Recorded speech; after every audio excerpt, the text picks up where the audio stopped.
Nandurbar police ने चोरी की वारदातों को अंजाम देने वाले अंतर्राज्यीय गिरोह का भंडाफोड़ करने में सफलता हासिल की।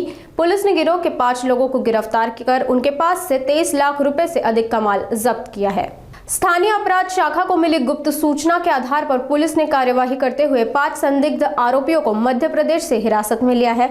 गिरफ्तार आरोपियों से पुलिस ने नंदुरबार जिला पुलिस कॉलोनी में सेंधमारी की घटनाओं के साथ 3 अन्य अपराधों का भी खुलासा किया।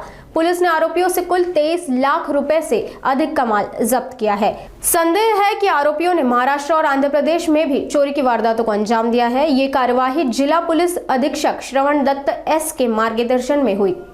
नंदुरबार जिल्ह्यामध्ये 29 डिसेंबर 2024 ते 30 डिसेंबर 2024 रोजी पोलीस हेडक्वार्टर लाईन्समध्ये एक घरफोड घडली होती। त्यामध्ये आपण नंदुरबार शहर पोलीस स्टेशन अंतर्गत क्राईम नंबर 764/2024 असा रजिस्टर केला होता आणि त्याचे समांतर तपास स्थानिक पोलीस शाखाचे अधिकारी व अंमलदार यांनी केला होता। त्यामध्ये एक आंतरराज्य गँग निष्पन्न करण्यात आली आणि त्यामध्ये पहिले 2 आरोपी नंतर 3 आरोपी असे एकूण 5 आरोपी निष्पन्न करून त्यांना पोलिसांनी ताब्यात घेतला।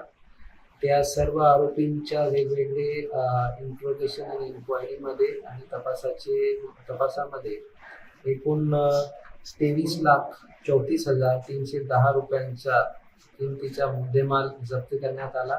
यामध्ये विशेष बाब अशी आहे की या 5 आरोपीकडून जी काही गँग ऑपरेट करत होती त्यामध्ये काही मध्य प्रदेश आणि काही गुजरातचे आहे।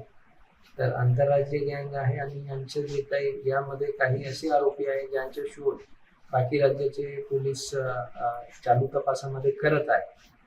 त्या व्यतिरिक्त याच्या गँगच्या माध्यमातून जिल्ह्यामध्ये एकूण 4 गुन्हे करण्यात आले होते। ते निष्पन्न या तपासामध्ये झाले आणि विशेष बाब ही आहे की या 4ही गुन्ह्यामध्ये जे काही दागिने चोरी करण्यात आले होते ते 100% रिकवर करण्यात स्थानिक गुन्हे शाखाचे जे अधिकारी आहेत आणि अंमलदार आहेत त्यांना यश मिळाला। त्यांचे जे काही परिश्रम आहे त्याला एक यश मिळाला।